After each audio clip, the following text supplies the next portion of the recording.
Oh, this one's a child molester. Yep, don't do it, kid. This will haunt you for the rest of your days. Come on out. Ironically, in his clown mobile, you could fit a lot of kids.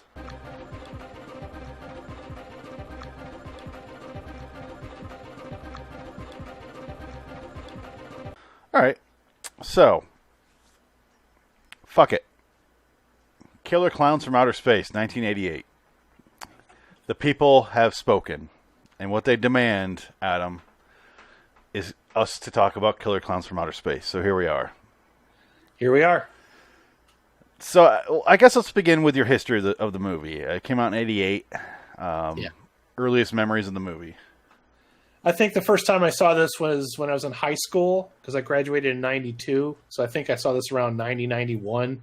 I did not see it in a movie theater, because I don't recall a movie like this even being advertised in a movie theater. I think this is one of those movies that kind of developed some kind of an underground following in the years to come. But I remember seeing it like 90, 91 and just laughing at it. And I think the early 90s was when I first discovered that I really liked genuinely badly made movies. Like I discovered that something that is like corny enough to where you can laugh at it and appreciate it for just being slightly self-aware. And early memories would be like Evil Dead and Evil Dead 2 and Army of Darkness. I discovered all those in the early 90s, and then it kind of became a ritual for me to go to the video stores and just look for the most horrible fucking video out there possible, take that home, and then hope that we would find something like Killer Clowns. Yeah. I kind of miss those days, and I feel like it's gone. It's changed, but also it's gone because you're not looking at... There's something to be said about physical media where you go to a video store and you look at it and you go, what the fuck is this? Every Puppet Master movie. Definitely the pull quotes on the back was a bonus for me. Yeah. Also, the fact that most of the movies that you watch, the more elaborate the cover, like the cheaper and cheesier it was. Like they would put all of the money and marketing into the package. Yeah. You remember when they had some of those packages that would light up and make noises and stuff like that? Yeah. Especially the horror section. We always gravitated towards the horror. I mean, me, early 90s, late 80s, it's all you cared about was horror. Like straight up horror was where everything was at. So yeah, there wasn't really like an indie film for drama, sci-fi. Like it was all horror. Sci-fi was kind of like that was you weren't allowed to talk about sci-fi, because I come from a time where if you were a nerd, that was a bad thing. Yeah. Like you wanted to keep that shit in the closet so that you didn't, get labeled a nerd and get picked on in high school. But when it comes to horror, like even the jocks would like get into the horror. They would go to the fucking horror movies. Well, they were part of the collection of people in horror movies. So you always had the jock, the virgin, the dork. Right. You had the Breakfast Club ensemble in every horror movie, pretty much.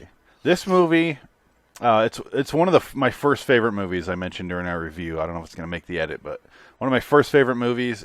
I probably saw it at the same time you did, 91, 92. Whenever I hit HBO and it started hitting the rounds. HBO at night. So they used to play some great shit on HBO at night, man. Yeah, but this was on all the time. And I remember I recorded it on a VHS, and I scratched over wherever, mother's wedding, and I'd record Killer Clowns from Outer Space. And I remember it was written in my mom's handwriting. And I would just sit there and watch it. Swimsuit episode number 3. Yeah. Because my birth, fuck it, Killer Clowns. I didn't give a shit. But I would just sit there and watch this over and over and over. And I'm like, and it's one of the rare movies from my childhood where I watch it as an adult and I have the exact same reaction. Where I'm watching it and I'm laughing and I'm, you're watching the gags and you're watching the absurdness of the plot. Most movies as a kid, you watch it as an adult and you're like, oh, I see this differently now, and either for good or for bad. This one I see the exact same way. I enjoy it all the way through. I think I enjoy it more now as an adult, actually, because I realize how self-aware they were and how much they're making fun of or paying homage to 50s sci-fi movies of that time, which I'm sure the writers grew up with and everyone involved did.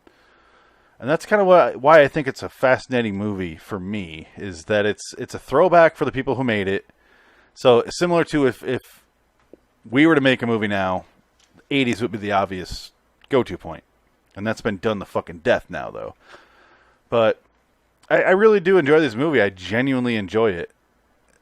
You know, what's interesting about this is considering when it came out. Okay, a movie like this could have gone in one of two directions. Okay, we're gonna have killer clowns. We go for super gory, all right, like just absolute gore everywhere, and these clowns are just psychopathic, terrible, awful things. Or we have like a lot of gratuitous boob shots, which I'm not discriminating against. I love gratuitous boob shots. I don't think I can drive that home enough. But I don't. This movie abandons those two tropes. It does. Right away. It went PG-13. It works. It makes it kind of charming. All the violence, they went for 1950s, both in terms of their references and in terms of their sentiments. It's very tame. There's only a couple scenes. The most gratuitous shots, honestly, he knocks the guy's head off. That's not even that graphic, though. But no, like he puts a straw. It's cartoonishly violent. He puts the straw in like the cotton candy thing, and he drinks the guy, and you see like blood, and that's not nothing. It's nothing. A little bit, yeah, just a little bit. But you sit there. It's the way they did it. I'm just like, ugh. It works without honestly, showing too much. Gremlins is probably gorier than Killer Clowns from Outer Space. You know. Yeah, it's. And just to say, during our screening, I tweeted to Chris Titus about how we want a clown car, and that motherfucker never got back to me. Maybe if they didn't announce their presence with streamers, they'd be fine. I'd like to bang in the back of that car. Or that ball? Yeah. Bang ball. www.bangball.com. So, Christopher Titus, if you're watching this, I want a clown car. We're waiting. We want a clown car, and we want you to help us get it. It's a very simple task that you can do for us, Christopher Titus. I'm a huge Christopher Titus fan. So much so that when I saw him perform, I went. He was in a stand-up live down here in Phoenix a few years ago, probably 5, 6 by now. But he did 2 sets. He did a new set one night, and I went to that. And the next night, he was redoing his Norman Rockwell is Bleeding, which is like his first stand-up set. Yeah, that was huge for me because his life is a lot like mine. So I went and I watched it, and I'm sitting there by myself because nobody else wanted to go or could go, and I was sitting there crying, literally tears coming down my face. I'm like, this is amazing. I can't believe I'm here while he's doing this set that it meant so much to me growing up. And now he won't respond to a tweet about a clown car. And I got tears again, Titus. Heart, Christopher Titus. Come on now. Yeah. The show Titus on Fox is great. I love that show, but he's barely in this movie. I remember watching some episodes. It was quality entertainment for sure. I didn't realize that was him in this movie, but when we were watching it during our screening, I was like, that looks like Chris Titus. Ha ha ha. And then I looked it up and go, oh shit, that is Chris Titus. I had no fucking idea. I had no idea. Because everyone else looks like the main character, the cop, the sheriff, whatever the fuck he is, one of the main characters, looks like Andy McCarthy from Mannequin and Weekend at Bernie's and all those. He looks like him. Now, let me ask you this. Did you feel like a dick when you found out that really was Christopher Titus? And you're like, oh, the guy looks like Christopher Titus. Ha, ha, ha, ha. No, I wasn't making fun of him. He genuinely looked like... And now it makes sense that he did because it was him. Is Gina Davis attractive? Wow, check that out. He looks like Chris Titus. It's a really simple story. I mean, we can't talk for too long about this because it's so simple. So, we got our couples in the beginning. They're making out. They're doing a 1950s and 1980s thing. 1950s and 80s are very similar, where it's make out point, and they're sitting there making out. Talk about 1950s, 80s, that reference, because you're the only person I've ever known in my entire life that has pinpointed that reference after I thought of it. It's kind of like what we're going through now with this 80s nostalgia. Every Stephen King book and movie is set in 1950s, 80s, where he wrote the book in 1980, and it has modern technology. It happens all the time. You'll see it, modern technology. But you notice the clothing and some of the cars are very old, 1950s. The music is kind of doo-wop. And you're like, why does this have a throwback to 1950s feel? But it's clearly in the 80s. And it's this weird, muddled mix of 2 separate decades, that are separated themselves by decades, but they don't talk about 60s and 70s. So it's this weird phase where it's neither here nor there. So it's 1950s, 80s. I remember it because I remember that as plain as day. In the 1980s, everybody was obsessed with 50s nostalgia. Stand By Me.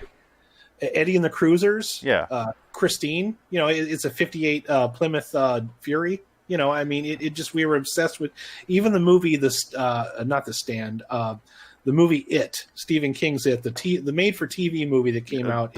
I'm saying everything Stephen King is that. In 90, it was like 92 or 90, I think it was like 1992. It's 90. It was 90, that's it. The kids stuff all took place in the 50s. So there's a lot of 50s references where I didn't get those references because I wasn't alive in the 1950s. Because at one point he goes down in a cellar and he sees Michael Landon from I Was a Teenage Werewolf, and that like scared him really bad, I guess. So you're crediting with that? I remember that being odd because I didn't see Michael Landon, I Was a Teenage Werewolf, but I guess that was a reference from the book. It was just kind of one of those odd scenes that, here we go, 1950s, 80s again. So Stephen King is notorious for he wrote a lot of his 80s books on cocaine, and he would write them, but he grew up in the 50s. Yeah. In the 40s and 50s. But so he would have characters talk like they're from 1953. And you're like, this is weird. Like they use phrases that nobody uses. Stand By Me, made in the 80s by Robert Reiner, about the 50s. And a lot of his stuff's like that. But you get that a lot back then. Like Happy Days kind of started it. I mean, that started in the 70s, but Night of the Creeps, it's the same thing. That is totally a throwback. So movie. many. Yeah. So many things do that, and it's continuing today. Where you're like, what? I have no idea what decade this is in, and it's always the 50s. Because look at like Fallout, the video game's Fallout, where it's set 200 years in the future, but it's still 1950s, and you're like, a lot of 50s references. Weird. The cartoons with the scratchy little cartoon guys advertising things, and So it's a phenomenon, and it's not going away, and it doesn't bother me. But at some point, sometimes I'm just like, "What the fuck is this?" Back off, Dave. Open container, public intoxication, littering, disturbing the peace, resisting arrest. These kids are history. The guy has an actual clown hairstyle. I know. Like Tim Burton does this a lot too. Like if you look at Edward Scissorhands. Yeah. Well, Mars Attacks is a more obvious, but Edward Scissorhands is 1980s or 1990. That movie's made, but it's very 1950s. Look at their houses and their clothes; they all have the done-up hair, and it's 50s. Like they have dresses on, poodle skirts. He does that too. So it's this weird thing where a lot of people are doing this thing, and this movie captures it in a better way, where it's not as obvious. They're clearly going for 50s. But only in terms of the clowns and that sort of movie. But if you're just watching it as a casual audience, you're not thinking it is the 50s. You know what I mean? But if you watch like an episode of Mystery Science Theater where they ripped on a lot of 1950s horror movies that this movie's borrowing from, you get the references. You always got a really dumb cop. You always got the kid always has a sweater on. The kid in this movie has a sweater on. Yeah. A really bad sweater that we made fun of through the entire his Cosby sweater. A very offensively bad sweater. It's a Cosby sweater. It's a Cosby sweater. There's nothing else you can say about it. You have to face that fact. Cosby, it hasn't aged well. Speaking of 1980s, it's a Cosby sweater, and now we know some things about Cosby. And now he's a hero. So Killer Klowns from Outer Space is. They're at makeout point is the point I'm getting to, and they see something like very 1950s, and it lands somewhere in the distance, and she's like, the main girl's like, let's go find out what that was, and they go, and then we also cut to an old man walking around. He's got his old what kind of dog is that? That's Bloodhound. I think, isn't it? Yeah. A very old bloodhound. Yeah, that dog didn't give a shit. He didn't want to be there on set. Adorable old dog. He's just like, okay. Here we go. Old man finds a tent, clearly a circus tent in the middle of nowhere. He tries to hit it, and nothing happens. The dog vanishes. We're not going to go all the way in order. I'm just setting up the beginning. And the dog vanishes, and he's like, my dog! And he falls over. Did you see that little old sky jockey zip down in there That dog is adorable. I sure did. That's where I buried all my wives. That dog This shit ain't gonna bury itself. That dog thinks he's gonna get killed out there. What in blue blazes the circus doing up in these parts? So many Of course, parts. it is a horror movie with a dog. Dogs never have a good enemies. That dog doesn't look like he wants to be there at all. Doesn't give a shit. Dog's like, I know how I end in this movie. Fuck it. Shit, am I the dog? Oh, god damn it. Okay. Great. How come nobody else around me has a ridiculous southern accent and overalls? Kind of weird. Does he think he's going to fit a meteorite in that bucket? Or is that his piss bucket? Shit. If I see a tent like this in the woods, I'm not going in. There ain't nobody around. You buried them all. Fuck this.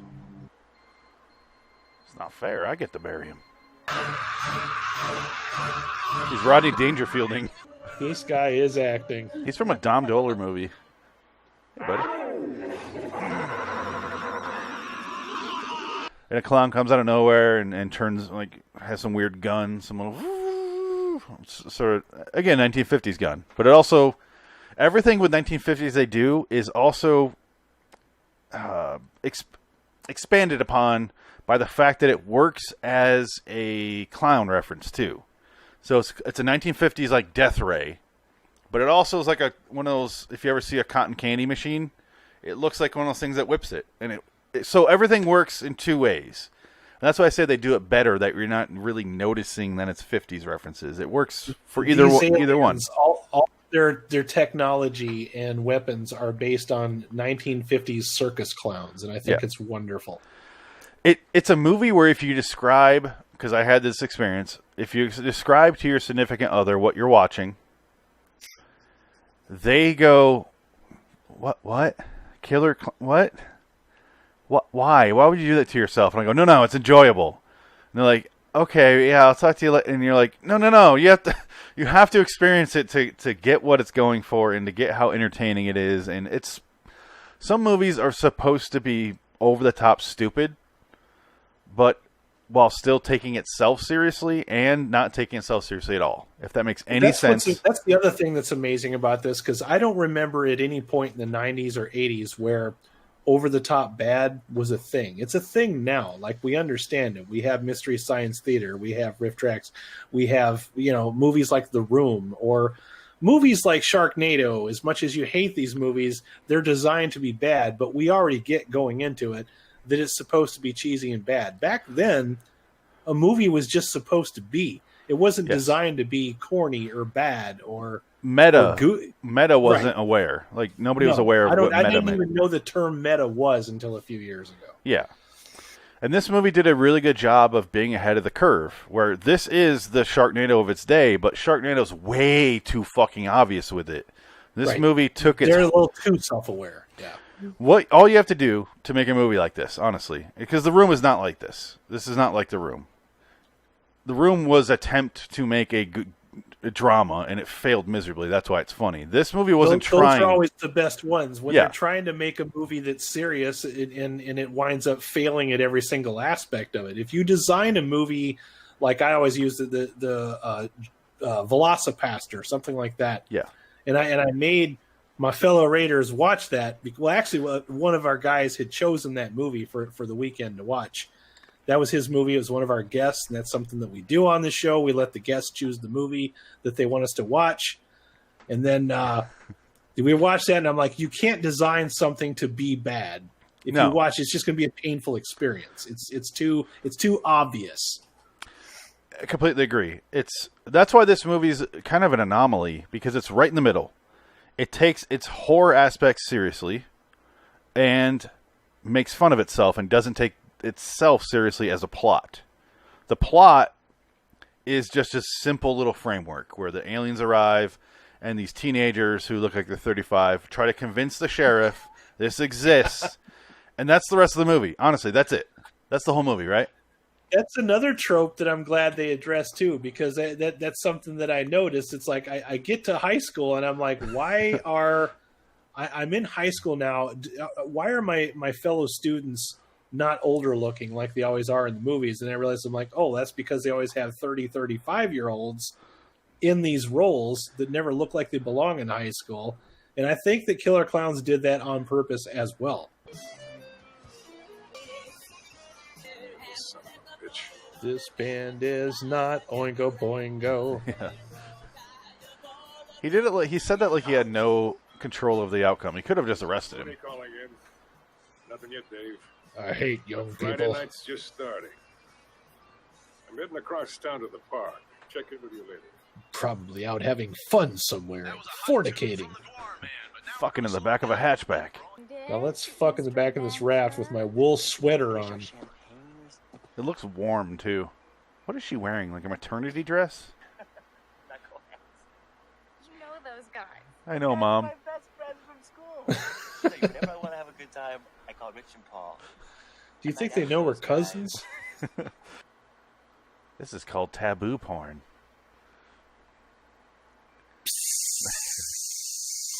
You broke the raft again. It's clearly got a hole in it. Someone patched it.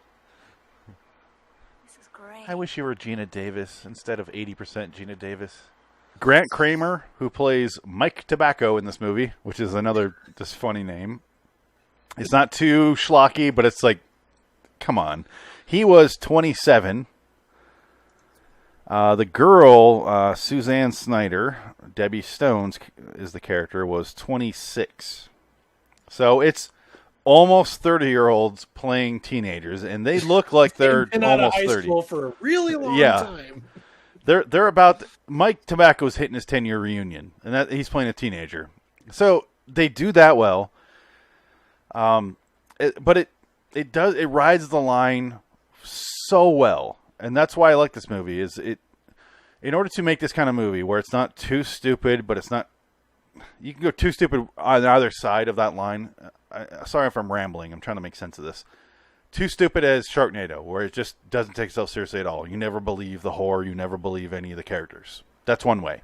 Other way is, this is so serious, and I can't believe this is serious. This is a serious movie. Nothing's funny, and everything's serious. And you're like, this is Clowns. I'm not going to believe this. This movie wrote a straight fucking razor line of just You know what the magical both formula sides. is you write the dialogue ridiculous, and then you have your actors play it straight. Yeah. It's where they always screw up. It's something like Sharknado. It's like quit pun, quit pun, quit pun. They know they're in a bad movie. Yeah. Something like Killer Klowns. These guys are reading batshit crazy dialogue as if they're in a serious movie. That's always the funniest stuff. And they say take it seriously and don't act like you're in a bad movie. Just act like you're in a movie. It's Leslie Nielsen in Airplane. It works because Leslie Nielsen doesn't know he's in a comedy and he's saying serious dialogue. Or Peter Graves, you know. Those two guys, Robert Stack. That's why it's funny. Yeah. They're saying lines where they're in a reality that we know, but clearly that the situation that they're in doesn't exist in our reality. So you're like, this is funny.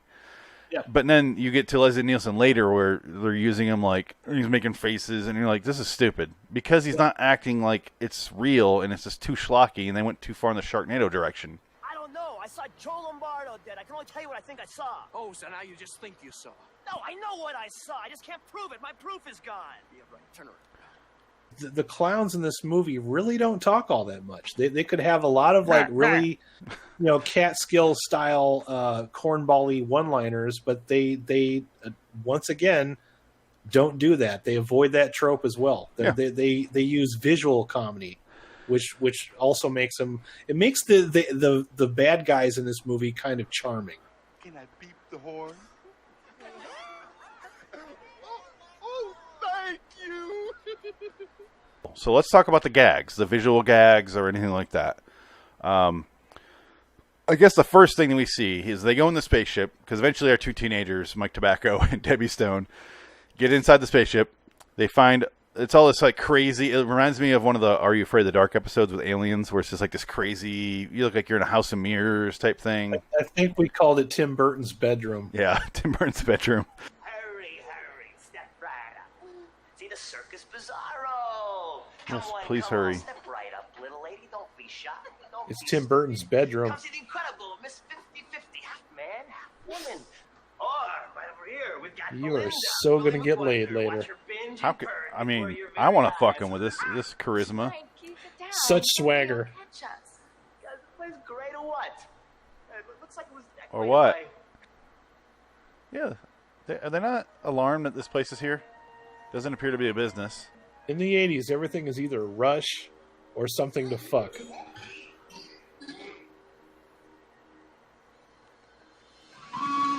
Lucky guess, dude. I hope I get to stare at that sweater this whole movie.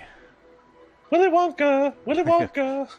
They go in there, they get down, he hits like 7 buttons on an elevator and it takes him down to the bottom level. And then I assume it's the bottom level. I don't really know if it went up or down. It's just my own headcanon.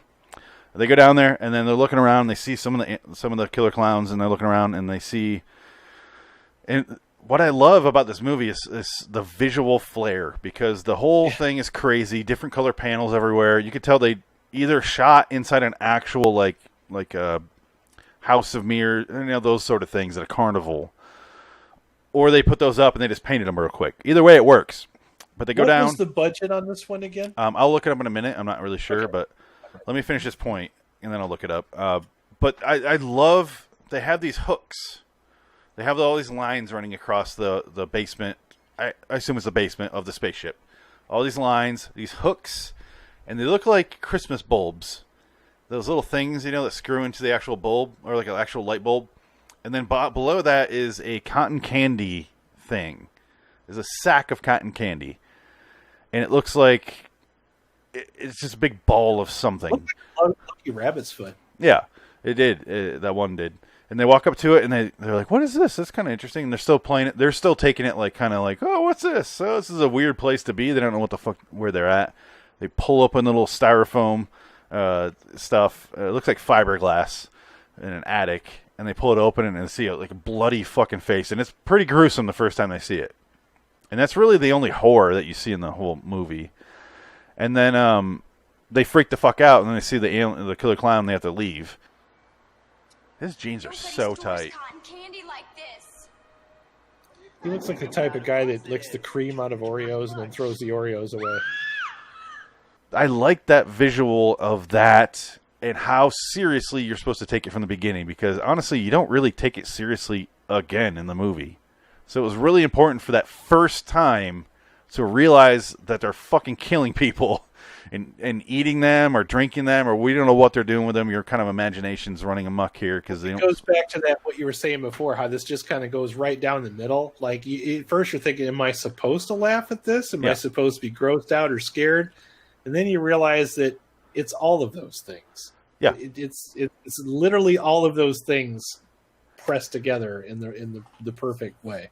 Yeah, you get it all right away, because you see that face and it's bloody and it feels real, and then they run away and you see the clown come over with a crazy straw, and he sticks it in there and he starts drinking out of one of the other ones, and you're kind of like. By the way, the inside of that tent looks exactly like Willy Wonka's chocolate factory, not just Tim Burton, not Charlie and the Chocolate Factory from Tim Burton. This looked like the Willy Wonka, the actual really? Willy Wonka, yeah.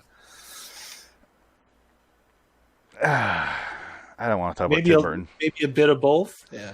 It felt more like, to me, because I hated it. I hated the inside of this. I would hate to be in that room. It felt more like Charlie and Chocolate Factory. The bad one. I don't want to be in Tim Burton's Charlie and Chocolate Factory. I don't want to be in that room. Giant Christmas ornament. It's Carrot Top. Yeah. Here at the Carrot Top warehouse. Bitch, at least that popcorn isn't stale like the shit you find in the theaters. Here at Tim Burton Manor. Let's look up the budget. Do you have anything you want to say about the visual flair of the horror aspects and the clowns themselves? I feel like they spent the money where it counted on this one, because they want to go for visual gags. Let's put the money there. Let's put the money into the set design. Minimalist but effective. Some of these masks are some of the best masks I've ever seen, and these masks are slightly animated. This would have been around the same time that the first Teenage Mutant Ninja Turtles movie came out. So you get like a little bit of that, where it's like kind of a mechanical. I'd say not animated, but animatronic. Slightly animatronic, yeah. Just enough, though. Like they're not just the eyeballs, and they're not completely funny. They're they're kind of cartoonish, but twisted cartoonish. This movie does feel more like a real life cartoon than an actual horror movie. which is why it's fun and why it's loose. And this is a movie you could watch, and it's not, you're not going to have nightmares at night. I watched this when I was fucking like 6, 7, and I didn't think of, like, I just laughed at it, and I was like, I love this movie. And I would go to bed, and I didn't think about it. I wasn't like, oh, clown. I never was a fear of clowns, but I was going to say, can we talk about that for a second? Because that's kind of important for this movie. Yeah. Fear of clowns is kind of something that I feel manifested itself in the 90s when people started making movies like, It and Killer Clowns from Outer Space. And of course, we've done so many things with clowns since then with Pennywise and all that. I don't remember, I'm old enough to remember watching Bozo on TV. same. I was not afraid of clowns. No. And then all of a sudden, this clown thing, I think maybe part of that we could owe to John Wayne Gacy, of course, but because that happened at the end of the 80s. So maybe that's part of it. But does this movie prey on fear of clowns, or does it kind of add to it? Neither. Okay. That's what I thought. Maybe that's why I like it as well. Because like I said, this is once again one of those things where you could have gone, oh, spooky clowns. Because how many spooky clown movies have we done in the past 10 years alone? I can't even keep track of them anymore. If this movie was made a decade later, they would have been so focused on clowns are creepy. They scare you. And that would have been way too on the nose. Drooling and bloody and just hissing at people. I like the fact that what you're mentioning. There's just this big, you clearly has an actor inside. It's a rubber head with animatronic eyes, and the mouth kind of moves. But I think the mouth movement was the actual actor in there. They probably had like a little piece below his jaw that moved that giant head. And I like the fact that they speak gibberish. They're like, and then suddenly they'll speak English. Like those minion things from Minions. Minions. Yeah. They kind of choose what language they're going to speak. But I like the fact that it's like that. They're not trying to scare you with the clowns. They're not trying to. It's more about how are these characters going to get out of the situation. It's not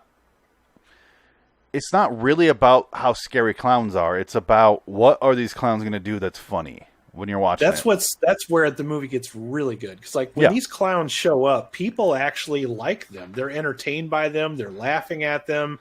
Girls are smiling and little girls are smiling and waving at them. Yeah. They come in and they take whatever clown thing that they can, whatever clown trope you can think of, and then they find a way to weaponize it. And that's the best parts of this movie. I'm sorry, kid, if you're amused by this, there's no chance you'll ever get laid. Yep. He's baked as Your fuck. lost cause. I was waiting for 3 hours for someone to come up on this. You just saw the best show you'll ever see. Real quick, I did look up the budget. $2 million. Wow. It made... I can't believe how much this movie made. Do you want to guess? No, I can't guess how much this made, because I think this was more of a cult movie than it was a big success. Or am I wrong? You'd be very surprised how much it made then. Well, then you have to tell me. I would agree with you. I would assume it was made. $2 million sounds right. There's a lot of movies that you and I like. They were flops when they came out, and then they found their audiences later. I would assume it made. I would say, if I had to guess, 6 at the most. That'd be my high end. Maybe it was enough to be profitable to maybe warrant a sequel, which we'll get to that too. If you told me 8, I wouldn't be shocked, but I'd be like, oh, good for them. No, they made domestic $15.6 million. Rock and roll, man. Worldwide 43.6. This had to be word of mouth, because like word of mouth too, because like you said, if this come out in 1990, if I would have described this to friends of mine, I'd been like, "What are you talking about?" I can't believe it made that much money. That's like a drive-in movie, That is so many times. That's 21 times its budget. That is crazy. I would never would have guessed that. I got 5 on the gorilla. He's sneaking. Get him! Get him! It's like a King Kong fight. Let's grab his dick. Grab her ass. Oh, never mind. She got one. This is true. Nobody had an ass in the 80s. They weren't invented yet. I was just thinking that. Let's talk about the clown bits and what the clowns do, because there's a huge middle section of this movie where it's just the clowns running amok on the town. Real quick, if you don't mind, Adam, the two main characters have gone back to the police station. They talk to their police friend, who's a younger guy, looks like Andy McCarthy, and they're trying to get him to go along and come back to us. There's a huge fucking tent in the middle of the woods, and they have people in sacks, and they're drinking them. And obviously, they're like, okay. They're trying to get him to go there. Eventually, they do go there. While they're going to the tent, the clowns themselves are running amok. We have another cop who's elderly. He's the dean from Animal House. And he's like, oh, you fucking kids. He doesn't swear because it's PG-13. But he hates everybody that's young or better than him, or just everything and everybody. That is his character, 100%. He does the best job of portraying that 1950s sheriff who's just a curmudgeon. He doesn't want to be involved with these teenager shenanigans. He thinks everyone's pranking him. He doesn't. He clearly lives in a town of teenagers, it's like a college town. It seems like, where everyone's an asshole. At the beginning, our introductory scene to him, he's sitting in his car, sees a teenager walk across the crosswalk drinking a beer, and just kind of like, I don't know what he does to him, but he's just like, you fucking dick, like. Something like that. These Yeah, teenagers. he hates everybody. He just like he clearly picked the wrong line of work. 100%. Yeah. He's one of those guys where if I sat there and for 6 hours and wrote my favorite movie characters and I remembered him, he would make my list of top 50 characters. But at the drop of a hat, if you asked me to make a list, I would forget him. But he really is. If I dig deep down, he's in my top of my list. I really do enjoy. And there was these things, these killer clowns, and they shot from outer space. Really got away. Crack cocaine in my neighborhood, huh? I was just over there. There's nothing going on. Excuse me, please, but we're talking. Doing my John Wayne impression. Hope you don't mind. They say some people are dead. I ain't gotta do a goddamn thing in my station. Who are you gonna believe? Me or this little tramp? Come on, Mooney. Are they both at the same rank? That's sad. That's very sad for He's one of probably them. thinking, I used to be in the Outlaw Josie Wales, and now I'm doing this. Yeah. But you're not gonna make a dummy out of me. All right, he says we're on double secret probation, so we gotta go. That's one of the first tropes that they're addressing, too, is that there's always the trope of the 1950s, but even the 80s movies, okay? The kids see something, therefore it happened, therefore they have to warn the authorities, never stopping long enough to think, if I come to your house in the middle of the night and I say, you wouldn't believe it, there's a tent, there's clowns, they've got cotton candy with dead people inside of them, the tent has a basement. It's obviously bigger on the inside than it is on the outside. And the first, not stopping to think, would the cops think that I'm on drugs, or, am I crazy, or trying to play a prank? That's one of the first tropes they address. And they do both, which I appreciate. Because she does say, like, let's go to the cops, and he goes, and tell them what clowns are taking. And I appreciated that so much. And once you hit that little itch that you have, where you're like, nobody's gonna believe him. They go, nobody's gonna believe us. They say that, and you go, okay, that's scratched. Yeah. And now I'm on board, it's and satisfying. Yeah, it gets you over a hump of disbelief. So the characters know it's stupid. What they're going to go tell the cop is stupid. So you're just going, okay, they're going to go tell them something stupid. And then the movie never tries to get past that again, because the cop's just going, there's not clowns out there. And you're going, yeah, it's stupid. You're thinking that the whole time. And like, he's not going to believe him. Why would he believe him? So it takes you on board. They do. Honestly, I really do think this is a good script. And I can't believe I'm saying that, but it really is. Especially in the dialogue. The dialogue is one of the stars of the movie, for sure. Yeah. And the characters, the actors aren't that great, but they're serviceable. They play it serious, and to the point where he's dragging the cop back to the tent, and they find nothing there, and he's like, yeah, great, nothing's here. And that's where that ends. And then we cut back to the sheriff, who, if I could talk about this one scene, and then we'll get back to the clown shenanigans. Oh, I can't wait for it. This is my favorite scene in the movie. So much so that I made it the poster for when we did this episode on Lord of Wonderland, episode like 25, 6 years ago now at this point. This is a movie I wanted to do in the show so bad when we first started podcasting that I was like, oh, here we go. I'm sitting there watching it, and I'm like, Nobody else is enjoying this. They don't share my enthusiasm. Why is nobody Shame else enjoying this? What's wrong with you? I want to go back and listen to that episode because I haven't listened to it since it aired. I want to see if they're like, why the fuck did you make us watch this? I've owned this movie for my life. There's a reason why Shout Factory picks certain movies and remakes them. And this one got the grand release treatment, and it deserved it because it has a following. There's a demand for it. It's you know what else Shout Factory releases? That's right. Clown Shenanigans is what we'll call this segment. My favorite Clown Shenanigans bit. Oh, God, this is tough.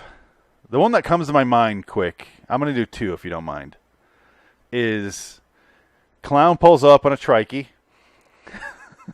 little clown trikey, to a bunch of bikers. And they're sitting there and they're like, oh, look at this. And he pulls up his little trikey and he breaks it. The biker does.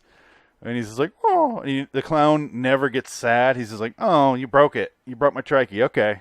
But he's doing like clown noises. So it's, yeah. The music kind of shifts a little bit where it's like, oh, this poor clown lost his little bicycle. And then the big biker's like, oh, don't cry. And he's like, oh. And he pulls out some boxing gloves. And he's like, what are you going to do? Knock my block off? And then he knocks his fucking head off, flies into a garbage can. All the gang members or bikers scatter, and he's just sitting there, and that's all he does. That's it. Here he is. No butt, no putt at him. Grass or ass? I take a ride. Ass, gas, or grass. Nobody rides for free. It doesn't say that though.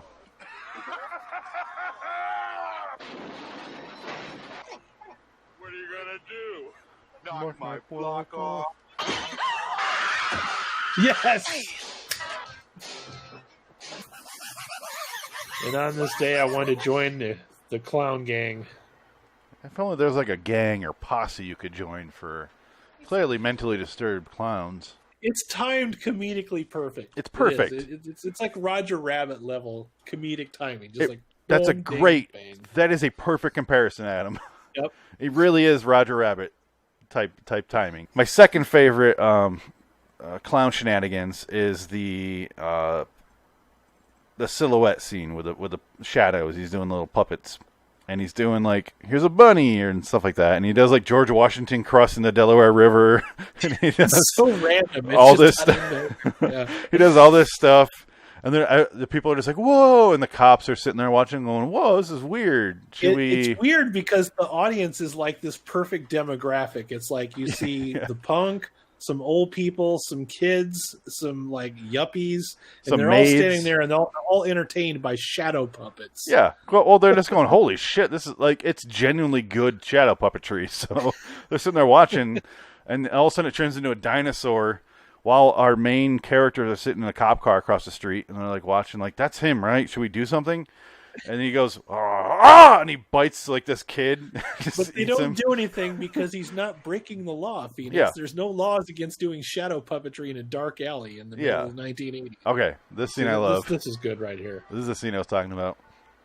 Ooh.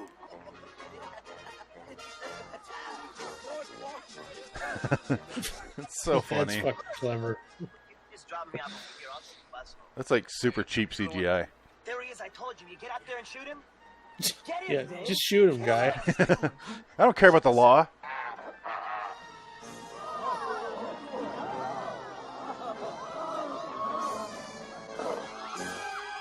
Holy shit! But at this point, the cop has realized it's real and that this is a real threat. We're kind of skipping forward a little bit, but he literally takes a shadow and bites a person. That person disappears. We don't know how he does this magical feat, but it really doesn't glad matter. That the movie didn't do that one trope that drives me crazy, where it's like the main character constantly trying to show the cop that things are happening, and then the cop constantly conveniently missing everything.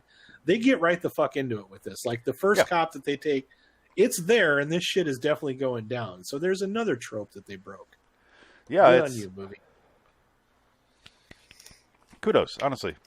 Kudos. It's. I mean, what are some? There's a bunch of. I know.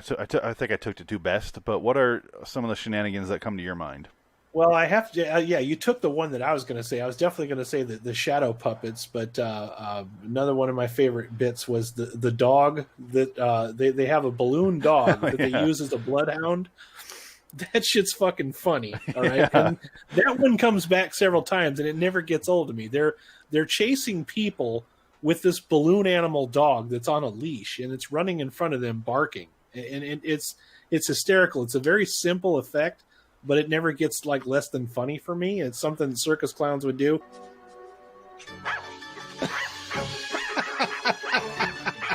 I remember that the most from a kid. It's been a while since I've seen this. And the other one we just watched while we were skimming through, there's a car chase in this movie with a clown that's just riding on nothing but air, and he has lights on the end of his clown shoes, like headlights. And runs him off the road. And he runs him off the road with an invisible car.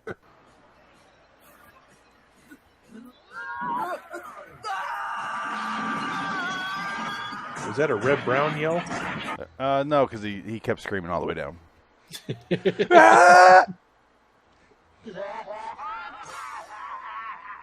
Told him not to fuck with me. They did a couple things there where it's like real scene, and they cut back, and it's clearly superimposed. Yep, yeah, it's like, it's definitely green screens. Yeah, and they do that, and it's not the best looking effect ever. Let's be honest, well, but I like the it works. fact that Shout Factory didn't try to digitally fuck with these shots. Like, well, they George Lucas doesn't work like at Shout Factory, so yeah, we don't have to worry about that. But yeah, that's a fun scene. And the other one that comes to mind is when they're escaping in the beginning, when they first discover that they're drinking humans and cotton candy balls. They leave, and then the last clown to see him shoots a bunch of stuff at him, and it ends up being popcorn. Oh, she goes home. We forgot to mention the popcorn gun. She goes home, takes off her clothes, takes a shower, and it's not gratuitous. It's 1950 style. Where we were waiting for it. Never happens. Well, but we also knew that we weren't going to see anything, and to be honest, didn't really want to see her naked anyway. But she gets in there. I really see Chris Titus. So she gets in there, takes a shower. Outside her clothes, and you see the popcorn like turning into stuff. We don't see what it is. She gets out of the shower, and we see that the kernels have turned into like almost Jack-in-the-Box creatures that are like springy, and they have little heads and they're pretty sharp teeth. And it's really cool looking. It's silly and scary at the same time, where it looks like a real threat, but it also looks silly.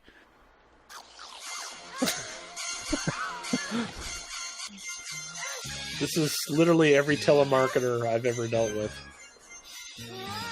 They hop out of your medicine cabinet? Pretty much. No! You fuck off. You stay out of the goddamn toilet. One of the little Jack-in-the-Box things comes out of the laundry when she tries to throw something away. One comes out of the medicine cabinet, and then they fuck with you when one comes out of the toilet. And that's all I could think about for the next 10 years of my life. Is something with sharp teeth coming out of the fucking toilet. I think that's everybody's massive fear is that you're taking a dump, you're about 3 pages deep into an article on your cell phone, and all of a sudden something comes up through the toilet. And just either rips your asshole apart or your balls. The things I care about the most. For me, just touching it would be enough to send me to like therapy for the rest of my life. It would ruin it for you. I can't even look at my balls the same. They touch that clown, that Jack-in-the-Box clown. But it's genuinely creepy because she's trying to escape like with a towel over her, and she's like ducking and dodging all these little Jack-in-the-Box creatures. And she literally has to do like shoulder maneuvers out the room. She goes outside. So what's the ratio? Is it 1 kernel of popcorn to one of those little snake creatures? Never given it that much thought. Because there's like 50 kernels of corn on the ground, and then there's only 4 of those things. I'm thinking this sweater that she's wearing right now was actually worn by Kurt Cobain when he died. What the fuck are you wearing, bitch? Why are they so obsessed with this girl? Oh, that guy's got ink.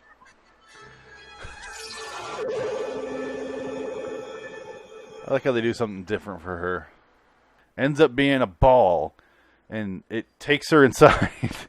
And she's floating in like an orange ball, and they attach it to the car just as the boyfriend and the cop arrive. And they follow this car like the ball in the back of the car, like slapping the back windshield. They're chasing it down. I'm like, this is great. And they chase it down, and they go back to the tent in the woods, which is back now for some reason. I don't know why it left for one character not to realize it's there. I don't know why they left for that. Yeah, because that's the other thing with these clowns, that they don't try to stay out of sight. Like, they clearly give no fucks at all. They casually stroll into town. There was a really neat scene at the beginning of the movie where they're kind of doing like the Night of the Living Dead type walk, but they're just kind of staggering into town. Magnets. Hey, how do they clown work? farts, does it smell funny? He's got big old booty. Baby got back. Yeah. My anaconda don't want none. Unless you got buns, hon. It's the It's a smooth criminal. Make sure you walk at a quarter mile an hour. I kind of wish that shot would have been elaborated on just a little bit more, but I think they didn't want it to be too on the nose as to what they were trying to parody with that. It was like so a you march. just kind of see them. It looked like this little clown parade, and they're just each one of them has their own like ridiculously stupid walk, and they just kind of casually stroll into town in like a little parade form. And this is when I tweeted, whatever, Chris Titus, please get me one of these clown cars. Please get me a clown car. When we first saw the car, was it the beginning of the movie, or I'm trying to remember when the car first showed up? It showed up there. It toward the end is when they showed it again. That's probably one I tweeted in, but the point is, those clown cars is what I want. I want one of those clown cars. They can't cost much. They're not cardboard. afraid. The movie's not afraid to show off how cheesy this car is either. It's got styrofoam bowls on the side of it, like black painted styrofoam bowls. Yeah, lots of cardboard. It's amazing. It's great. I don't know. It's a joy. A lot of effort was put into this car that gets multiple use too. It's not just for one scene. Exactly. You could tell they shot the movie. I don't know where they shot. I'm not going to look it up. I'll probably look it up in a second here. But it looks like they shot in a small town that didn't charge them much to close down their streets. You thought it looked like a set, like a backwoods set. I had a hard time trying to tell if it was a set or a backlot. I think it was a real street that they closed down, and they shot in some Tulsa, Oklahoma, 1988. They just closed it down and went, all right, we're going to shoot for 2 hours from 2 to 4 a.m. and that's all we're going to shoot. And they did that. USA, no, because it's clearly like the middle of the night, and that's why I'm thinking as it was an actual real street. But they go down, and we see the clown cars, and they're great, and I want one. All I can think about right now, sorry to backtrack, is I didn't get to my favorite scene of the entire movie. I think I mentioned it briefly, but if you don't mind. The clown walks in to the police station, and the elder cop is like, what the fuck do we have here? He's all like, what the fuck is this? Because he's been hearing about these clowns. He's been like, come on, stop fucking with me. And he sees the clown walk in, and he's like, okay, well, yeah, I'm going to book you, and yada, yada, yada. Stop fucking with me. I'm sick of this college town. It really does. The only reason I feel like it's a college town is based on the way he's acting.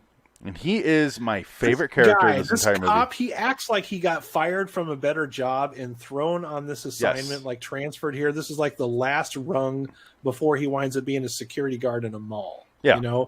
He hates what he does. He hates the town. He hates everybody in it. He didn't choose this job by choice. Either that or he did it long enough to become bitter and learn to hate it. No, it seems like he's a transplant where he's new to this town. He hates everybody there. This is his last resort. He has to be here. And also he fucking hates his life and everybody here. And he resents this town for making him do this bullshit job. And it seems like a college town where he's getting fucked with nonstop. And he's like, all right, what do we got here? And then the clown kills him. Our main cop and main character show up. And the clown has turned him into a marionette. They put rosy cheeks on him, and the elderly actor sitting on his lap going, and they talk, and he has the lines right here, and he makes them talk like he's talking through his hands through his back, and he's literally making him speak. Have you seen the movie Dead Silence? I mentioned that during the review, during the live screening rather. It's a lot like that, only not as stupid somehow. But they make him talk, and my only regret was it didn't go on long enough. They says like a couple lines, and he throws them to the side. And I was like, I really wish that scene was 5 minutes longer. He just shoot it. Halloween 4, the return, that one was pretty good. I love this scene. I made it the poster for when we did this in 2014. Nice. I did this movie back in 2014. That's crazy. I like all the footprints in the police station. Reminds me of that blue scene from Arrested Development. The first season's all right. I wish this scene was a lot longer. Bad. I was actually waiting at some point for him to like pull a flask out because he strikes me as the type of guy that drinks his breakfast out of a flask. Yeah, definitely. And, yet another trope that they just decided to avoid. They're like, nah, we won't do that. It's almost like when they were making this movie, they wrote down a little grocery list of things that they don't want to do just to make it unique from everything else that's come before it. And they might have. Let's not have the cop be an alcoholic this time. You know, if that's. I wouldn't be surprised if we find out that's true. Stephen Chiodo, please get a hold of us. We'd love to have you I on don't the want to show. make... Clearly, we're not going to make fun of you. We want you on the show for a legitimate reason. This movie's great, and I fucking love this movie. I have for 30 years now. So please come on the show. I'd love to talk about this movie, and I'd love to get your thoughts as far as like pre-production, because that's got to be the most fascinating story here, because production, you can tell what they did. Post-production, nobody cares about. Pre-production, I want to know what you did, what you thought, like what you were, if Adam's right, if you guys really did come up with a list and say, let's not do this, because it fucking paid off if you did that. Yeah. You made something remarkably unique in a time where remarkably unique was not really mainstream. This movie came out in 1988. It had every right to be severely stupid. Yep. Severely stupid. And it's a movie with the title sounds so stupid, but you watch it and you're like, this is a fun movie. That's all I can say about this movie. I really have no other review other than this is a fun movie. That's the other thing that's remarkable about this is for a crew and a director that didn't have a lot of stuff out before this. This movie's very competently shot and edited. You know, I mean, we don't see any boom mics. We don't see any awkward jump cuts or plots falling apart. Everything has a setup and a payoff. It's not amateurish at all. For a movie with this kind of a title, they took the editing and filming aspect of it seriously. They did that straight as well. Exactly what we're saying this entire time is this movie takes itself seriously, but it takes its characters not seriously. Like characters as far as the clowns. But it also, as long as the characters inside this universe take the threat seriously, that's really all that matters as far as the horror movie aspect of it goes. You believe it. Yeah. You believe it. It's believable enough. Yeah. It could be the stupidest fucking thing ever. As long as the characters are on board and go, this is a threat, and they say the things they need to say, like I mentioned earlier with the, nobody's going to believe us, that sort of thing. As long as they say those right things, this script is solid. As long as they say that, you're on board and you're following along with them. But something else I want to talk about that I totally forgot. My particular favorite scene is in the very beginning when the ice cream guys show up and they're doing their little announcement. These two guys decided to buy an ice cream truck to get laid. Because in the 80s, anything you do is to get laid. So with some chunky their idea ladies. to get laid was to buy an ice cream truck and yell dirty limericks while cruising the area where people go to fuck. Bestest ice cream in town. We'll give you the stick, you give it a lick, and it'll tickle you all the way down. Ice cream, we brought To your dick? here to you. A tasty treat for while you screw. Icy bicies, fudgy wudgy bars, and everyone's Sucky favorite fuckies. roast, right? Oh yeah? It's open mic night at the drive-in. I love that you can hear the cans hitting it in the microphone. Well, you're not getting any. I'm glad you brought them up because we haven't talked about them yet. They're great. There's two guys. They seem like they're fucking, or want to fuck, or need to fuck. One of those options. But they seem like they bought an ice cream truck, like you said, to get laid. They have two chunky women in the back who are like ice cream sluts. They're ice cream sluts. This movie invented ice cream sluts. It's amazing. I remember when I first turned 18, actually it was when I was 17. My friend turned 18. He rented me some porno from Mammoth Video. It was an offshoot of LA Video, but he rented me pizza sluts. Hello. Oh, pizza. The David Bowie Aladdin Sane up on the... Oh, no. And This is a good way to get baptized into porn there. it's exactly what it sounds like. This is pre-internet, guys. So he rented me that, and I go, okay, this is great. So when I see these two women, I go, ice cream sluts, and I think of that fond memory of my first porno that was rented for me. And then It's in the Food Sluts cinematic universe. and then having to pay my friend an extra $5 because I kept the VHS tape an extra week. Like, Well, of course you would. Why would no, I didn't even watch it. Uh, I think I skimmed through it and I go, okay, I can't jerk off to this. This is too stupid. We'll have to play part of that dialogue when they're walking in. They got the ice cream truck going, and then they're saying, "Oh, hey, come get fuck." You know, it's really dirty, but like PG-13 dirty enough to where you'll laugh at all the innuendos. We thought we'd park here for a while. You get it? They got the hefty ones. The ice cream we wanted, but you didn't say She's anything really about going to town on parking. that thing. What kind of girls do you think we are? You know, chubby girls need love too. I don't discriminate. Ladies, you're ice cream sluts. I know. Yeah. Take it easy. Keep your shirt on. Don't worry, we intend to. All right, get out. Ice cream sluts are my favorite. My favorite part of those two is there's a gag that runs through this entire movie. I love in-movie gags that are reasonable. Yeah. And the They gag don't with overplay this is they're constantly on microphone. Like they don't know how to turn off their microphone. And they don't... Part of when I say the script is great is they don't explain, this microphone's stuck, the button... They don't do that. You just hear them talking to, like, selling ice cream over the loudspeaker while make-out point is happening. And then you hear them, like, arguing with the two heifers in the back. All of it over the microphone. Therefore, over the loudspeaker. And they just... You get it right away. And I don't need an explanation of why they're doing this, or if they're too stupid, or if their microphone's stuck. I don't There's care. a lot of really good gags that they do with that too. Like later on in the movie, they'd finally decide to kick the ice cream sluts out, but as they're doing it over the loudspeaker. They're like, "These ice cream sluts are no good. They gotta go. It's time you go," or something like that. It's really funny shit. But do they ever leave? Aren't they there at the end? Actually, yeah, they leave the movie. About, I want to say, like maybe 3/4 of the way through the movie, they finally decide to dump the ice cream sluts because they're just baggage. They finally decide they're baggage at this point. Yeah. So They're not but getting lucky also- with them.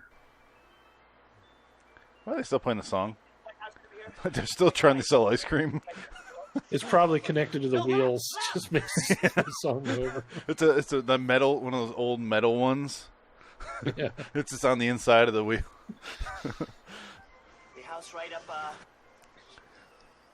love that you can always hear it. They do car chases with this in the clown car that you love so much. Yeah. But when the ice cream car is in a high speed chase, it's still playing its ridiculous, child, nursery rhyme loop while it's playing. They can't figure out how to turn that off either. So And that's constantly it's a great gag.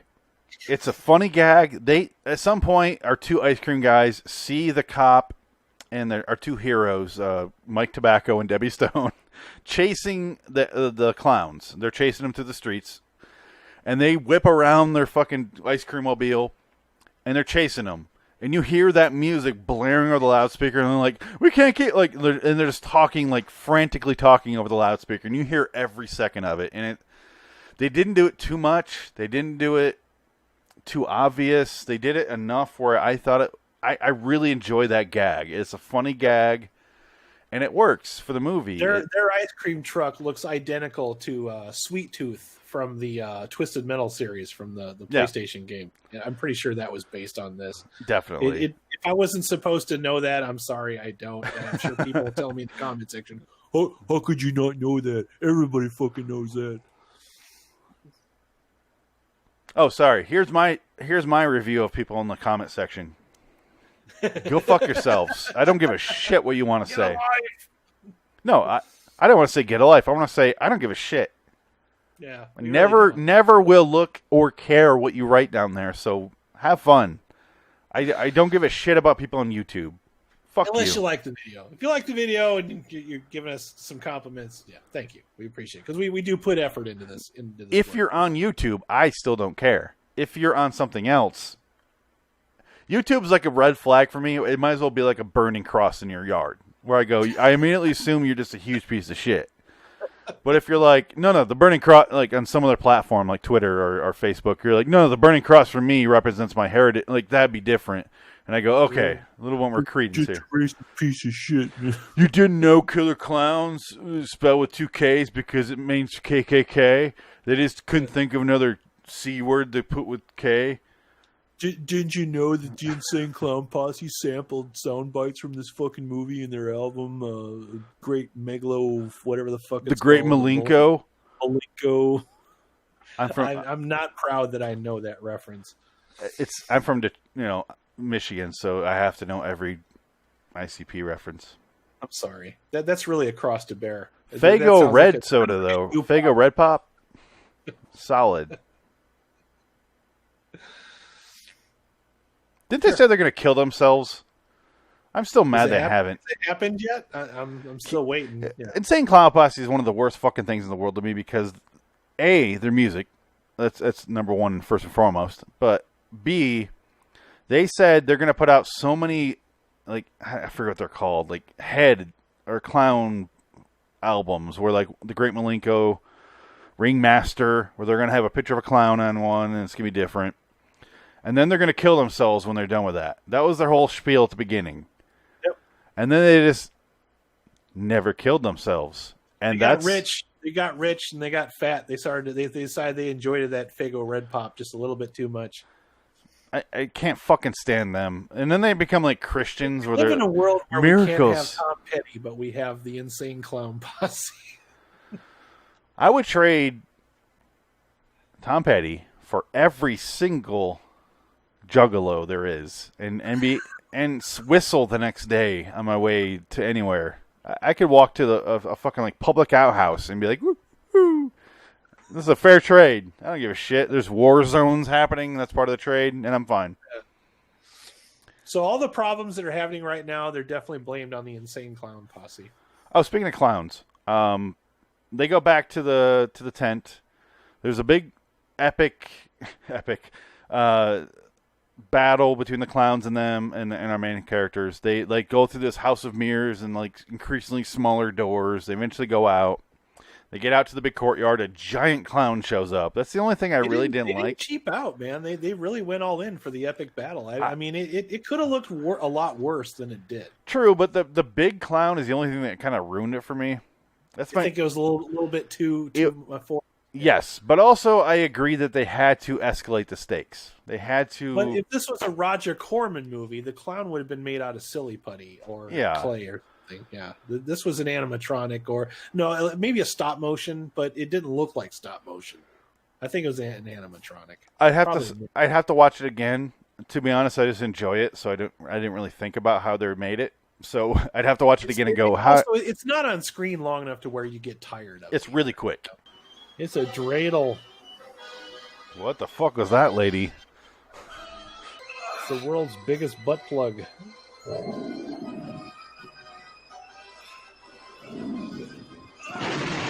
The ice cream guys show up out of nowhere, fly in there in their ice cream truck, save everybody. Everybody gets in the truck and they leave.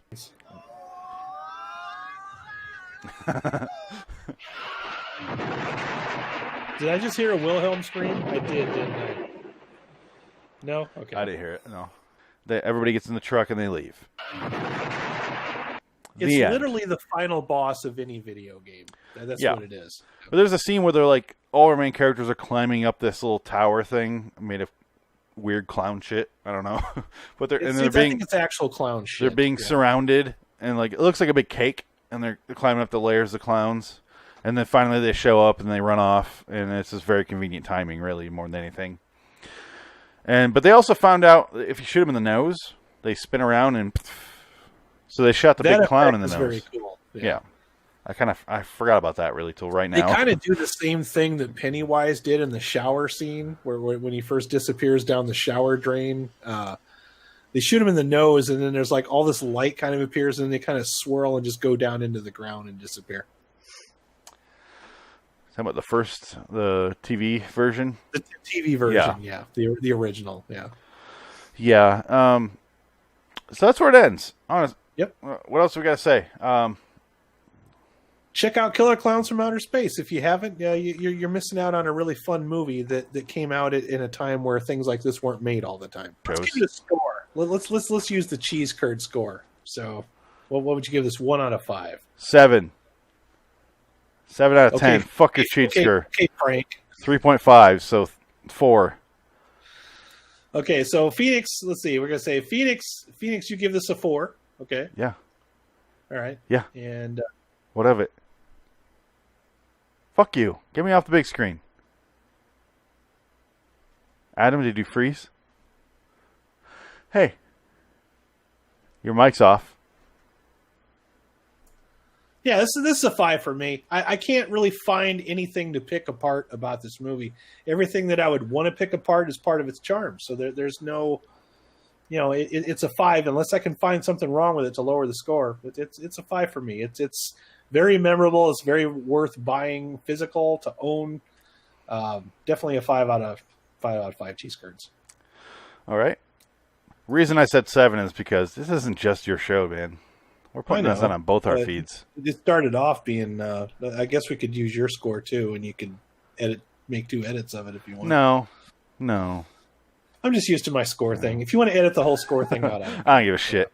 That's not important what we rated. B Movie Battle 7, Raise the Lost Flicks 4. I just want to say, parting words here as we're heading out. Chris Titus, please get a hold of me. I want one of these clown cars. I really want one. I want one in my office for the background. Every day you don't get a hold of Phoenix about the clown car, God kills a kitten. All right, so make sure you do something about that. I just want one in the background on my office when I do every single video episode twice a week. No, you want to drive it through a drive-through and order a fucking hamburger in a clown car. I might do that, but you know, film it happening too. It's going to be in every single episode we ever do. You realize it's going to be. It's going to be your new opening. Just you driving through drive-throughs in the clown car. Okay. I might record it inside the car. I don't know. It's going to get huge coverage. And Chris Titus, you don't care. Drive up to somebody at a red light. It's like, hey, babe, you like my new car? Huh? You like it? Yeah. No, you're scared. Why are you running? I hit you. Why are you running? And then if she gives you any guff, you throw popcorn at her. Yeah, and that shows up in her toilet later. Our ticket to Hawaii, the toilet snake. Yeah. Where's your bazooka? Oh, she has a shower curtain. It's just as good. I don't think she had to do that at all. Anything else you want to say, Adam? Anything else? No, I think I see why there's a following for this, and if you haven't seen it, you need to know what the hell we're talking about. There's a reason why this was played regularly late at night on HBO. This and Troll 2 are the 2 movies that I remember being played the most late at night on HBO. It was always Troll 2, and if it wasn't Troll 2, it was Killer Klowns from Outer Space. I've never seen Troll 2. Yeah, you're in for a treat. Yeah, you should watch that with us. It's one of those big ones I've never seen. And I don't really care to. It's just don't. Ridiculously bad, but it's not boring. I'll tell you that. Yeah. Anyway, I just want to say, one of my favorite movies when I was really young. I still love it. I take zero shame in saying I love this movie. I think if you're hearing the title and you go, just get over it. Just watch it. It's a lot of fun. The people saying that are probably the same people that do watch Sharknado. You know, like, watch Sharknado 7. Well, if you're not in the bad movies, you're not in the B movies, just don't worry about it at all. Just ignore it and you're fine. And we don't care. Yeah, if you're in the bad movies and you hear this title and you go, if you're in the bad movies, you'll like this movie. It's not a bad movie though, but it's in the same vein as those bad movies where it's a low budget, it's a fun little comedic romp through 1950s, 80s, and I never watch this movie and go, oh, I wish I didn't watch that today. I'm always having fun when I'm watching it.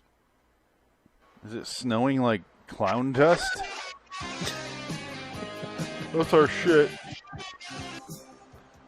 Killer Klowns from outer space. This is my kind of schlock. Until next time, in the meantime, I'm Phoenix West. I'm Adam Wilcox. So long, citizens. So long, Nick Cage. Peace out, Raiders. # Killer Klowns sequel. Oh, here, I could do this. I could have an outro. No, actually, no, because this is partly your video too. Yeah, So I'll do an I'm outro. not gonna do the outro. Yeah, we'll blow that off. I demand a sequel. Yeah, surprisingly, no sequel was made. But you know what? It didn't bait a sequel either. So No.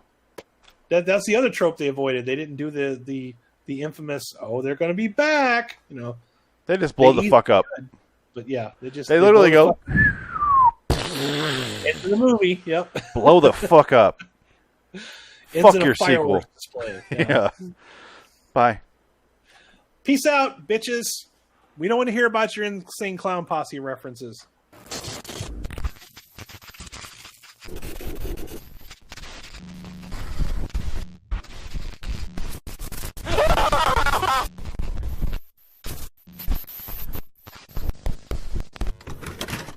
Mine was way worse because I was watching the movie The Snowman. Oh. If you remember I that need to watch that. with I need to watch Magneto. That. That's on my fucking list. Yeah. I was watching it, and there's a character that shows up, and I took a picture of him, and I put it on Snapchat. I go, this guy sounds like Val Kilmer face fucked a blender or something like that. And I'm sitting there watching. I'm like, oh shit, that's him. Delete, because he had throat cancer. And I'm like, no, delete. Yeah, they dubbed his voice Yeah. for that. Yeah, I It's need bad. to watch the Snowman really bad. I heard that was just an intensely bad movie. They got Val Kilmer's voice kind of like this over top of him. And you're like, why get Val Kilmer then?